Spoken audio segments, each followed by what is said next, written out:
Mind mapping буюу оюуны зураглал нь бүтээлч суралцахын арга барил юм. Сайн байцгаана уу? Сувда байна.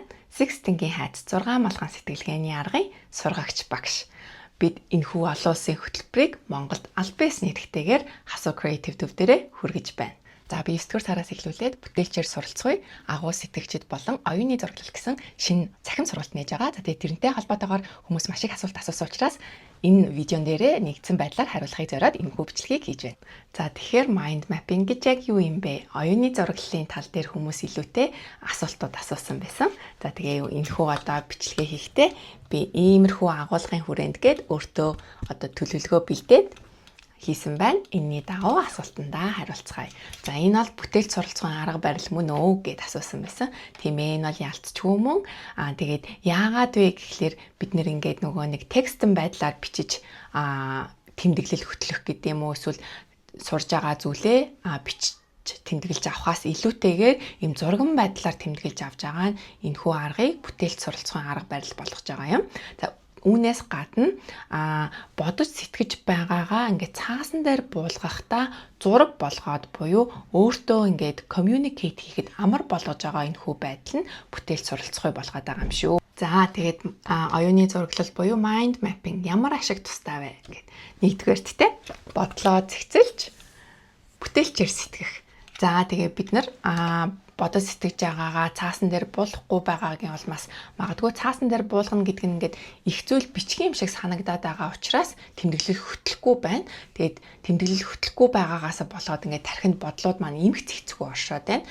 Магадгүй яг оюуны зураглал аргаа ашиглаад юу болоод байгаа юм бэ гэдгээ бичиж тэмдэглэх юм бол маш ойлгомжтойгоор харагдах болно. Тэгэхээр юу гэсэн үг вэ гэхээр эмх замбраагүй оршиж байгаа тархины чинь энд тэнд бодогдоод байгаа санаа бодлоодыг эмх цэгцтэй харагдаад тэгээ бүтээлч шийдэл олоход туслах болно. Хоёрдугаар ашиг тус ой тогтоолтыг сайжруулна. За ингээд бид нар уншиж байгаа альва зүйл лекцээ тэмдэглэлээ хөтлөхдөө mind mapping-аараа оюуны зураглалаараа нэгтгэж хийхин тулд түлхүүр үгс болон юу ашиглах хэвээр дүрс зураг ашиглах хэвээр. Тэгээ ашиглаж авах явцад таны хийж байгаа өөрөө энэ үйлчин бүтээлч үйл учраас зураг болгож хадгалагдаад байгаа гэсэн үг. Тархинд маань нэг ингээл урт ингээд үргэлж исэн үгийн зохиол шиг биш зураг шиг болж ийн гэсэн үг. Та бүхэн энэ тентхийн mind mapping-гээ бичээд хайгаад үзээрэй. Яг л зураг шиг харагдаж байгаа. Тэгээд MIT-гийн хийсэн нэг судалгаа байсан. Тэрэн дээр тархи маань зургийг үгнээс илүүтэйгээр хурдан гэж тогтоодог, ой санамжиндаа хурдан хийдэг гэсэн ийм судалгаа байсан. Тэгэхээр та бүхэн альва зүйлийг ийм зурган болгож хадгалаарай. За 3 дахь ашиг тус ийм том хэмжээний агуулга ойлголттой мэдээллийг зэгцэлж ингээ хэлбэршүүлнэ. Тэгэхээр альва том ойлголтыг хэлбэршүүлж эмх цэгцтэй болоход туслана. За энэ нь юу гэсэн үг вэ гэхээр та магадгүй нэг ном уншсан байж магадгүй маш олон хуудастай хамгийн багадаа л 100 гаруй хуудастай байгаа. Тэгээ энэ номыг дахиж эргэж санана гэдэг нь тухайн ингээл номоо эхнээс нь унших ийм шаардлага үүсч магадгүй. Тэрний оронд та номоо уншиж дуусны дараагаар mind mapping-аараа тухайн номын гол агуулгуудыг тэмдэглэж авах шаардлагатай. За ингэж тэмдэглэж авсны дараагаар тань зөвхөн ингээл нэг A4-ийн нэг хуудсанд тухайн ном тэр чигээрээ багтсан байх болно. За тэгээд энэ аргыг бол Datacom-ийн их батгой ашигладаг гэсэн шүү дээ, подкастн дээр бас ирсэн байлээ. За дөрөвдүгээрт шийдвэр гаргахад туслана. За яагаад ингэж хэлж байгаа вэ гэхлээр таны тархинд эмх замраагүй байгаа зүйлсүүдийг гаргаад бичглээр за би энийг нь хийх юм биш үү? Би энийг нь үнэхээр ойрын хугацаанд хийж чадахгүй юм биш үү гэдэг ч юм уу. Энийг би одоо шийдэрлэх боломжгүй юм биш үү гэдэг зүйлсүүд маш тодорхой харагдана. Тэгээ багцлаад альва санаануудыг гаргаж байгаа учраас хамгийн түрүүнд та ямар зүйлүүдээ хийх боломжтой, дараагийн шатанд юу хийх юм бэ гэдэг агуулгууд маш тодорхой гарч ирээд тань шийдвэр гаргахад дэмтэй ах болно. За эцэст нь гэж хэлэхэд альва төлөвлөгөө гаргахад хэрэгтэй байдаг. Магадгүй та тухайн өдрөө төлөвлөхөд оюуны зураглал аргаа ашиглаж болно. Магадгүй эх жилийнхаа бизнес төлөвлөгөө гаргахад ашиглаж болно. Тэгээ би CU-д ажиллаж байхдаа манай захиралч гэсэн бас энийг ашигладаг байсан. За дээрээс нь гэж хэлэхэд альва шинэ төсөл дээр энэ аргыг ашиглахад маш их үр дүнтэй байдаг шүү. За энэ хүртэл болохоор mind mapping буюу оюуны зураглалын талаар ярьлаа.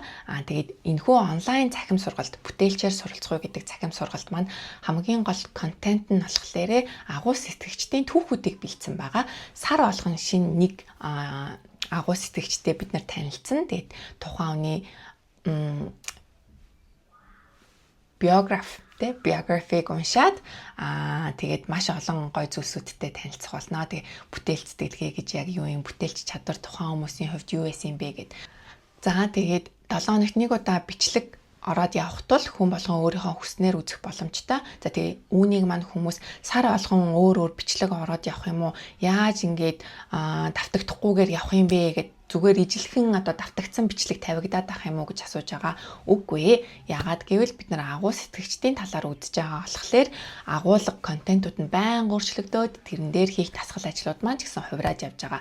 Түүний нэг дасгал нь зөвхөн оюуны зураглал буюу mind mapping байх юм шүү. Mind mapping-ийн хичээлийг би одоо жил гаруй хугацаанд хасуу creative төв дээрээ хүүхдүүд дээр болон насанд хүрэгчдээр заасан байна. Тэгээ энэ туршлагаасаа үндэслээд ийм нэг дадал хөвшил болгох тал дээр нь анхаарч хичээлээ заавал айгүй үр дүнтэй юм байна гэдгийг анзаарсан юм аа. Тийм учраас энэ бүтэн жилийн эсэлт гэдэг юм үүссэн байгаа шүү. Яагаад вэ гэхээр нэг удаа хүн заалгуулад хийлээгээд дараагийнхаа уул нь бол хэрэгжүүлэхэд их амархан л та.